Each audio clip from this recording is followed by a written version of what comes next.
তো বন্ধুরা চলো আজকে দুপুরের মেনুতে কি কি আছে সেটাই তোমাদের সঙ্গে শেয়ার করব। তো এখানে সবার প্রথমে রয়েছে ডালের বড়া ভাজা, আর এখানে রয়েছে হচ্ছে মোচা।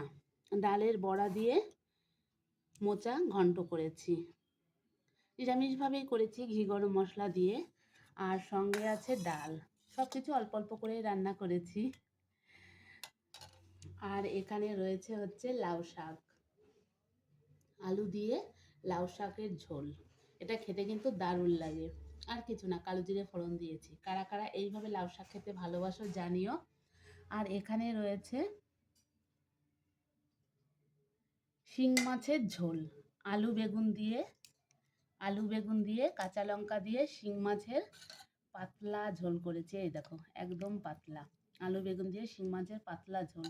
তো অনেক দিন পর সকলে মিলে আমরা একসঙ্গে দুপুরের খাবার খাবো। তো চলো এখনকার মতো টাটা।